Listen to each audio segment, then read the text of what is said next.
Right now, events of cosmic proportions are unfolding above our heads. The Sun has entered the active phase of its 11-year cycle, and the consequences of this could be catastrophic for modern civilization. The temperature of the solar corona reached 3 million degrees Celsius. Magnetic fields twist into complex knots, accumulating colossal energy. When these knots unravel, coronal mass ejections occur, giant clouds of magnetized plasma rushing into space at speeds of up to 3,000 kilometers per second. In the year 1859, mankind first encountered the real power of solar activity. The Carrington Event was the most powerful geomagnetic storm in recorded history. Telegraph systems around the world have failed. Operators received electric shocks from their equipment.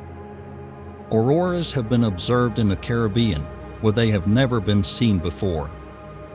But at that time, mankind used only primitive telegraphs. Today, our civilization is completely dependent on electronics and satellite systems. Every day, terabytes of data pass through near-Earth space. 372 million emails are sent every minute. 5 billion search queries are processed daily. And all this can stop in an instant. A coronal mass ejection aimed directly at Earth looks like a disaster in slow motion. A cloud of plasma weighing several billion tons crashes into the planet's magnetosphere. The magnetic field begins to oscillate and deform. These oscillations induce electric currents in any long conductors, power lines, transformers, submarine cables.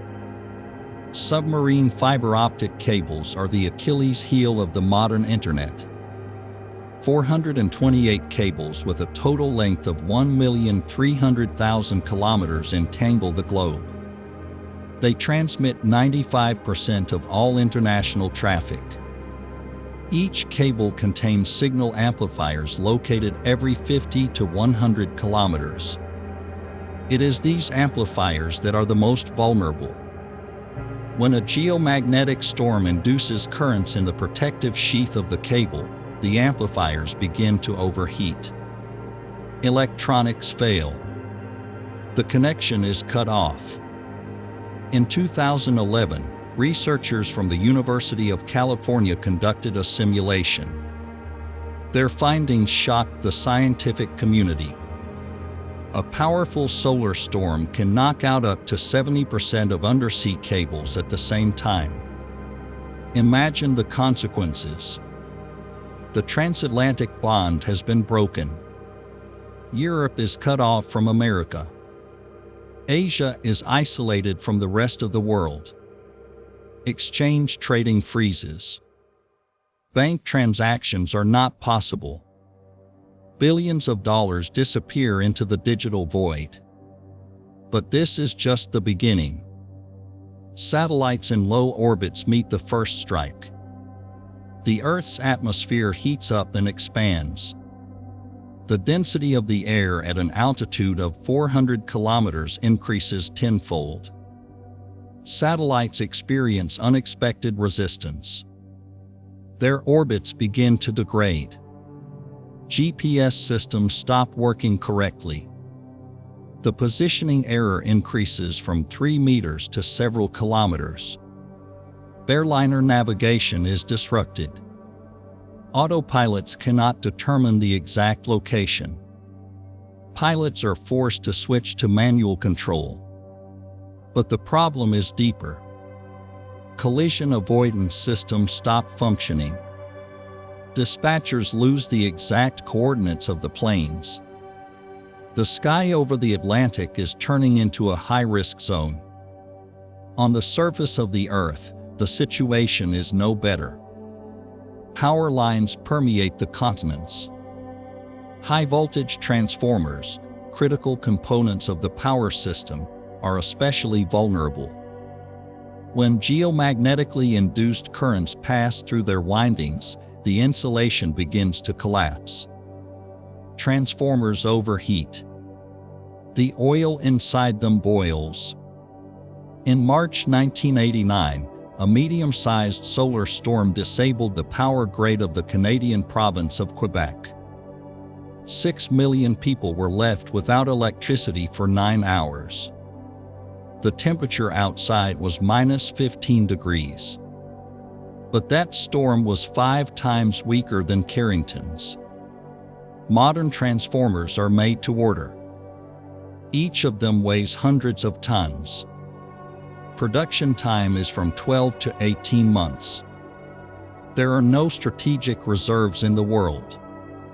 If several dozen key transformers fail at the same time, it will take years to restore the power system. Without electricity, pumping stations stop. Water supply is stopped after a day. The sewerage system ceases to function. Cooling systems in nuclear power plants depend on backup diesel generators. They will have enough fuel for a week. Then the critical phase will begin. Medical institutions are switching to emergency food. Ventilators, dialysis machines, refrigerators with vaccines, all this requires an uninterrupted power supply. Backup generators are designed for several days of operation. Fuel supplies are impossible without working logistics. Food stores will be empty in 2 days. Today's supply chains operate on a just-in-time basis. Warehouses keep stocks for 3 to 5 days. Without electronic payment systems, trade is paralyzed. Cash quickly loses value. Barter begins. But let's get back to the cause of all this chaos. What exactly happens on the Sun? A dynamo mechanism works inside the star. Convective plasma flows and differential rotation create magnetic fields. In the equatorial regions, the Sun rotates every 25 days. At the poles, over 35. This difference twists the magnetic field lines. After a few years, the lines become so tangled that they break through the surface. Sunspots are formed, areas with a strong magnetic field and low temperature. The temperature in the spot is about 4,000 degrees against 6,000 on the rest of the surface. The largest spots reach a size of 50,000 kilometers, 4 times the diameter of the Earth. Coronal loops are formed above the spots, arches of the magnetic field filled with hot plasma. When the field configuration becomes unstable, magnetic lines are reconnected. In a few minutes, energy equivalent to the explosion of 10 billion nuclear bombs with a yield of 1 megaton each is released. This is a solar flare. It accelerates particles to near-light speeds. X-rays and ultraviolet radiation reach the Earth in 8 minutes. The planet's ionosphere changes instantly. Radio communication on shortwave stops. Aviation is losing contact with air traffic control services over the oceans. But the real danger will come in 20 to 40 hours. A coronal mass ejection, a huge magnetic bubble filled with plasma, is moving toward Earth. Its speed can reach 3,000 kilometers per second. Mass, trillions of tons. Energy is like the annual energy consumption of all mankind, released in a few hours. Spacecraft are the first to meet the impact. The Soho Observatory, located at the Lagrange point between the Earth and the Sun, detects the approaching cloud. The sensors are off the charts. The warning system transmits a signal. Humanity has 15 to 30 hours to prepare. But what can be done during this time? Energy companies are starting a controlled shutdown of network sections. This reduces the risk of cascading failures, but leaves millions of consumers without electricity. Airlines cancel transpolar flights. There the radiation hazard is maximum. Satellite operators are putting the devices into safe mode. The Earth's magnetosphere is our first shield. It extends 60,000 kilometers towards the Sun.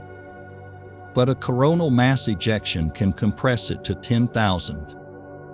The magnetic fields of the cloud interact with the field of the planet. If they are directed in the opposite direction, a reconnection occurs. The energy is transferred to the magnetosphere. Particles of the solar wind rush along the lines of force to the poles. They crash into the upper layers of the atmosphere at an altitude of 100 to 400 kilometers. They excite oxygen and nitrogen atoms. They emit light, green, red, violet. This is the aurora. But during an extreme storm, it is visible at the latitudes of the Mediterranean and even the equator. Beauty is deceptive. At the same time as the aurora, the Earth's magnetic field undergoes drastic changes. Magnetometers record oscillations of thousands of nanotesla per minute. These changes induce electric fields on the planet's surface. The voltage reaches 10 volts per kilometer. It doesn't sound like much, but for a conductor 1,000 kilometers long, it's 10,000 volts. Transcontinental pipelines are beginning to corrode at an accelerated pace. Defense systems can't cope. Railway signaling systems give false readings. Trains stop. Operators do not understand what is happening. Sensors show the presence of compounds where there are none. In space, the situation is critical. The International Space Station is located at an altitude of 400 kilometers in a zone of high radiation. The crew takes refuge in the most protected modules. The aluminum skin, which is a few millimeters thick, does not stop high-energy protons. Astronauts receive a radiation dose equivalent to several X-rays in an hour. Communication satellites in geostationary orbit at an altitude of 36,000 kilometers are even more vulnerable. There, the protection of the magnetosphere is weaker. Solar panels degrade under the influence of radiation. The chips are experiencing failures. Single particles penetrate the memory of computers by flipping bits. Programs begin to work unpredictably. A satellite weighing several tons and costing $300 million can turn into space debris in a matter of hours. In February 2022, a solar storm destroyed 40 Starlink satellites shortly after launch. They did not have time to raise their orbits and burned up in the atmosphere. And that storm was relatively weak. Insurance companies estimate the potential damage from an extreme solar event at $2 trillion for the US alone. The world economy could lose up to $10 trillion. This is comparable to the largest economic crises in history. But unlike a financial collapse, it will be the physical destruction of infrastructure. Recovery will take years. Production capacity for transformers is limited. The production queue will stretch for decades. Temporary solutions do not work effectively. Power systems are functioning intermittently. Industry is coming to a standstill. Unemployment soars. The social consequences can be catastrophic. Cities with multi-million populations depend on complex logistics. Without electricity and communication, this system collapses. Food is not delivered. The water is not purified. Waste is not removed. Epidemics begin. History knows examples of societies that have experienced collapse. Rome fell during decades of decline. The Maya disappeared, leaving the cities to the jungle. But those civilizations did not depend on electricity and digital technologies. Modern society is more fragile. It is easy to destroy, but it is incredibly difficult to restore. Is it possible to prevent a disaster?